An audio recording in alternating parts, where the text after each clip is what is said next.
LoRosa. We're here, day 2 of the Media Room at the 2025 BET Awards. And joining me right now, I have Mr. Hitmaka himself. Yes, sir. And his artist, Ron. Is it Ron E or Ron E? Ron E. Ron E. And Ron E. So, I mean, we were talking a little bit as we were getting started, and Hitmaka basically just told me that my reporting is biased on Diddy. Hey, yo, bro. Nah, Loren. That's what he was saying. That's what he was telling me, y'all. It's like, no. I said you are amazing at what you do, and I'm very proud to see all your achievements and how you're going crazy right now. I appreciate that. He didn't tell me I was biased. He didn't say I was biased, but yes. But how you? So you did ask me though about if I feel like I'm a bit biased. Yeah, like what you think? How's it going?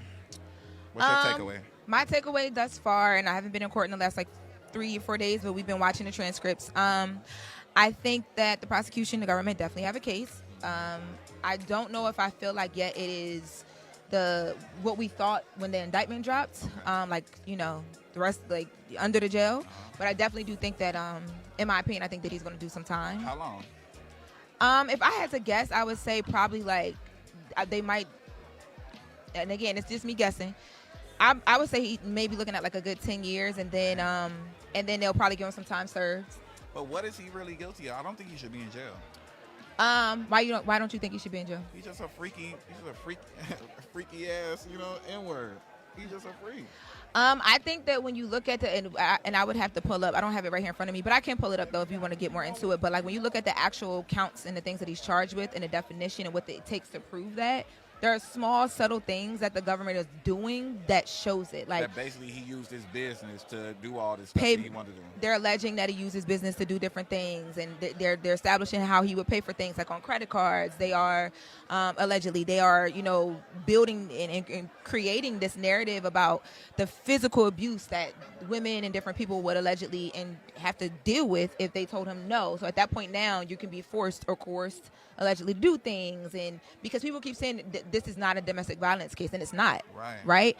But what the government has been doing a lot of is showing that, okay, when they're alleging when Diddy doesn't get his way, right, when he wants certain things to happen, there's a fear that he has now put into women and different people that work for him by, you know, him threatening to do different things allegedly, and you know, they've seen the physical violence and just all these things that, you know, okay, if I go against the grain, this could be an alleged consequence, right? So that proves that there's a lot of little nuances there that it's not as like I think we all expected it to be presented and laid out a different way. Right. So when people say what you say, I don't like disagree with it wholeheartedly, but do you think he should go to jail? I think that there are certain based on what? Based on my personal opinion, or based on personal opinion? My personal opinion, I do think that there are some things that, if proven true from what I've heard in court, you know, you do the crime, you gotta do the time, type of thing. Free him. I ain't gonna lie, free him. I don't approve of nothing that he did or whatever, but I just think that he was just doing some nasty stuff, bro. From what I heard, I might not have all the intel. You got all the intel, but I mean, I think because also too, and this is something, and we've been having a conversation about whether Diddy should take the stand or not on the Breakfast Club, right? Because for me, some of the things that they're laying out, even with the different trafficking and things of that nature, right? It's like how much of this was him purposely being like, or allegedly being like, I'm trying to run this huge criminal ring of things, or just him being a powerful celebrity who is used to getting his way, asshole, arrogant, like all of those things that you can throw, but not intentionally. You know what I mean? Like some things I'm like, okay, was this drugs and was this whatever? Not making excuses, but I would love to hear from him of like how much of this was like intentional or not. I think he was just high and tripping. Like that's all it really is. But in my personal opinion, Loren, I think that I don't have enough details, but I honestly think that he should be in these streets. Be in these streets. He should be at home. He shouldn't be like. I think that if you think about the Epstein and all the other different people, whatever, didn't they get house arrest or something like that? Don't quote me on Epstein, but I know what you're talking about because that was a conversation when he didn't get bond in the beginning or bail. He didn't make bail or whatever. People were feeling like he should be able to post bail, be able to come home, and then figure that out. And there have been different examples of different, because even the Abercrombie and Fitch guy at the same time, you know what I mean? He was given people have compared the two. And I'm not a lawyer. I'm just a person that reports, and I'm listening to it, and I've been reporting on cases like this for a long time because of my background from TMZ. So, you know, I'm just doing that. But again, when people feel like that, I'm like, that's your opinion. I I try to be more of like a neutral, here's what's happening versus here's what I think should happen. But I mean, I get it if that's your opinion. Yo, man, I just think that, it's kind of crazy and it's very, like, insane what he got going on. But, like, I've seen, like, it's people that, the guy on George Floyd's neck, is he in jail? Did Derek Chauvin, wasn't he in jail at one point? I don't think he was in jail. While I look that up, I do want to ask you about, so according to... Oh, he incarcerated right now. Yes, Derek Chauvin is incarcerated in a federal prison in Big Spring, Texas. He is serving a 21-year federal sentence for violating George Floyd's civil rights and a 22-and-a-half-year state sentence for second-degree murder, which are being served concurrently. He was transferred to the facility in Big Spring in August 2024, nearly 9 months after being stabbed 22 times in prison. I should have known that off the bat because that was such a big case. But man. Yes. But that also too, I don't think that those two comparisons should be made either. Yeah. But let's get. I mean, it's still Diddy, but I also was getting on you before we started recording this because when you Google your name, the first thing that comes up is Hitmaka alleges Diddy hit on him at Mogul Star Island Mansion. I did not allege that. I didn't. I just told a story on a stream with Ray J. That was a true story. I didn't allege. I don't know. I didn't. You gotta think all this new information that's coming out about like how he operate. I never seen none of that. So now that's new to me. So I don't think he was hitting on me. I just think he said whatever he said. He called me a pretty motherfucker. Oh. And how did you respond to that? I was shocked. I didn't know what to do. I kind of like. Did you say thank you? No, I went the opposite direction. I didn't know how to take that. Okay, all right. But what was the context of the conversation? I didn't get to watch the stream. Like, what made you just get into that? He was basically trying to tell me that once he, like, basically co-signs me, that my career is going to go to another level. You feel like that's true or false? At that time, it probably would have. What year was that? Probably at least 8-10 years ago. Something like that. Yeah, got this you. is like way back. Okay. I've known Diddy and his sons and all them for a long time. So, like, it was 10 years ago, but I think he was just high and drunk, and he was just like, come here, you a pretty motherfucker. And trying to tell me, it wasn't nothing sexual about it, though. Okay. Yeah, Ryan E, like, what did I get myself into, yo? He been sitting here the whole time. I was there at the stream. When, I was there. And at the stream, were you like, what is happening? Listen, we just drinking, story time, that's all. Okay, well, welcome. Yo, Loren, look, in reality, yes. the truth ain't, can't be scared of the truth. Truth is the truth. What do you mean can't be scared of the truth? I mean, if it's real, you can't run from it. You got to just be honest. I'm probably viral, and overly viral because I'm just too honest. Like I said that I never had a hamburger, hot dog, and a sandwich ever in my life, and they stomping on me and sending me death threats because of that. You never had a hamburger or a hot dog? Or a sandwich. Or a sandwich. A Lunchable or none of that. Your family don't cook out?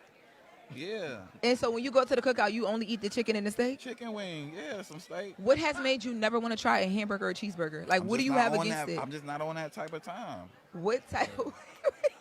he missing out. What type of time do you got to be on to want to get a cheeseburger with some fried onions? It ain't never been my thing. And I grew up different. So, like, my parents were successful as well. So I had options. Like, it wasn't like I decided to go a different way.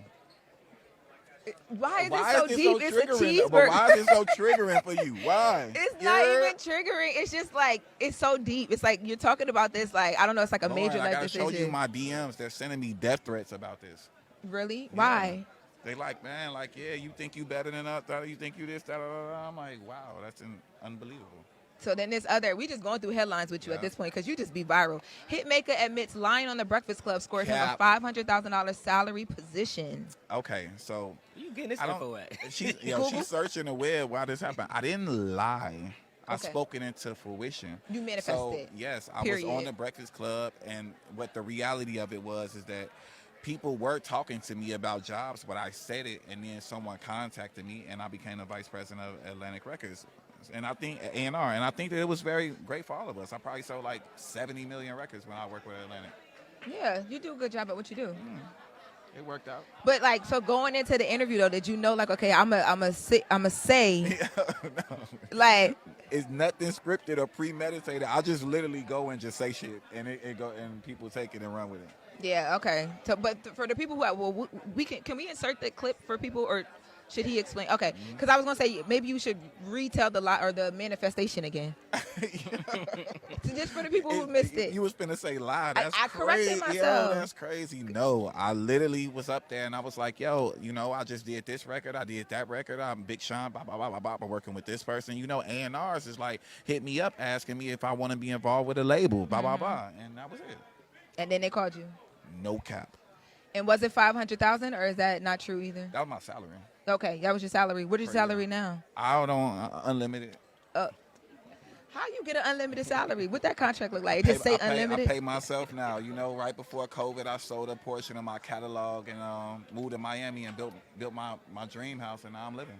I was watching an interview. I think it was Snoop Dogg actually on Breakfast Club, where he was talking about artists selling catalogs versus not selling catalogs, right? And how when you don't sell anything fully portion, whatever, you get to keep it. Of course, your family gets that, all that stuff. The decision to sell your catalog, why? Because the money, it was a big number.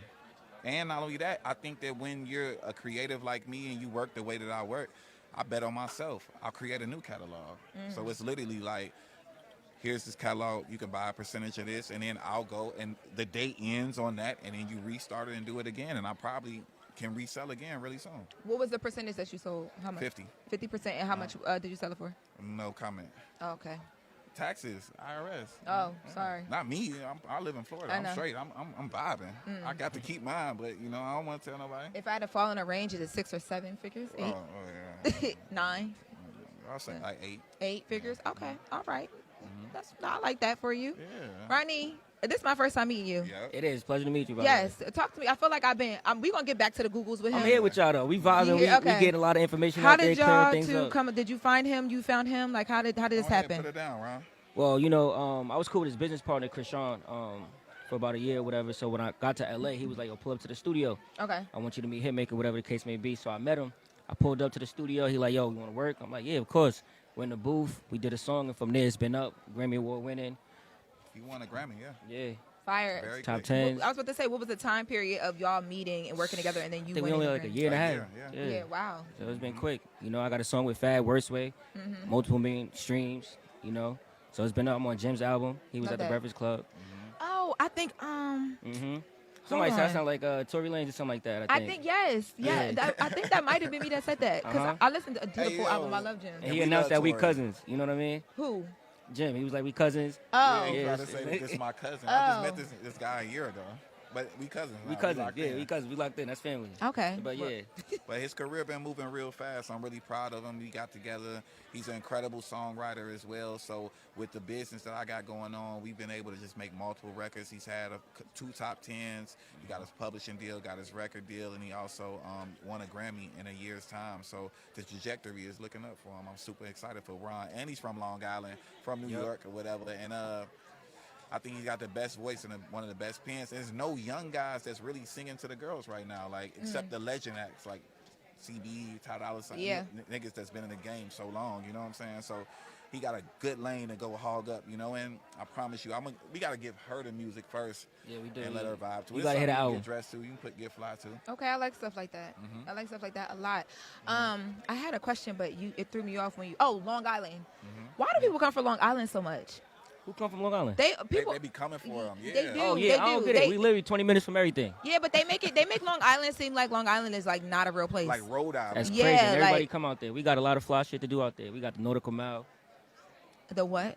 Nautical Mile. I'm gonna invite you. Don't even worry about it. It's, Okay. it's on the water. The nautical mile? Yup, it's fire. It's the whole little strip What with is that? clubs. I Right? don't know. You ain't never been there?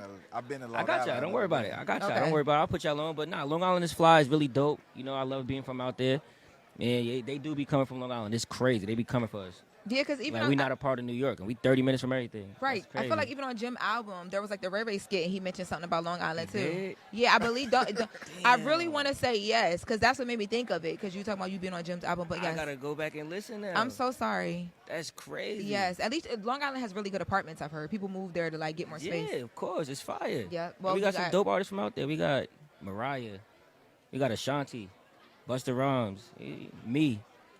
Fire. You know what I mean? So it's Well, it's dope. congratulations. Well, in wrapping up, I just want to say I'm happy that your career took off and you did not have to figure out what Diddy meant by that comment. She couldn't wait to go back to that. She couldn't wait. Because I told him, you want to get on stream and talk crazy. Like, why do artists do this? Because when you sit down with me, now I got to talk to you about it. I'm not mad at it. I'm living my truth, Loren. Your truth? Yeah. Telling the truth, living the truth, the whole thing. Got you. And if that story wouldn't have hit the same way it hit if he ain't do all the freaky stuff. I'm just telling my life story. Yeah, true. I mean, well, we've heard a lot of the truth today. Yes, Loren. A whole lot of the truth today. Let's link up. Let's get a good seafood dinner, a good sushi dinner. No hamburger, no hot dog, no glizzy, no nothing involved, please. Yo, for you to go from the Diddy conversation and talk about no glizzy, you be trolling. Like, you know what you be doing. We're rapping, right? Or all right, because I had 2 more headlines for you. No. Damn. Oh, you don't want to go this one? She was this one? prepared. Yep. Nope. All right. Shout out to Tink, man. We got shout out to all my artists that I got partnerships with. Ronnie, my girl Toyin, Tink. Shout out to her. She got a new single dropping with Bryson Tiller. Video done. The whole thing's done. Thank you to Bryson for being on that. Shout out to Ivory Scott. Shout out to Dream Doll, my new partner, who I just did a new deal with her, a new collaboration. She's going to drop some music real soon. And shout out to Angela Simmons, a.k.a. Angela Renee. We're actually about to drop a record featuring Jada Kiss. That's Angela Simmons, like Angela Simmons? Yeah. Oh, wow. Okay. But as we wrap up, Tink, you brought it up. Y'all still do business together. Love her. She headline, Tink reveals it's a lot of maturity, takes a lot of maturity to work with Hitmaka. Emotional reflection on what it took to work with Hitmaka post-breakup and the difficulties of it. Is that hard for y'all? Nah, because we really friends, you know what I'm saying? We've been best friends for a long time, and we make music together, and what we do is so incredible. So we just stay focused on the music and all the headlines and all the other stuff. That really don't matter. And she, Loren. Okay, I'm done. Loren. All right, I'm letting you rock. I'm done. Thank you. I'm done. Thank you, You guys. said you wanted to live your truth. No. Don't say you want to live your truth and then hide the truth. No, we love everybody, and we love you too, Loren. Thank you so much. Of course. Well, congratulations, Appreciate it. Ronnie. Pleasure meeting you, I'm too. so sorry that this was our first encounter. It was a good one, though. I It enjoyed was a good one, I though. enjoyed This it. is what It the was- radio room, the yeah. media room is all about, though. You just never know what you're going to get. Never know. You might get a hot dog. You might get a glizzy. Yeah, Oh. bye. All right. See you later. Loren. Bye, guys. Wake that ass up. In the morning. The Breakfast Club.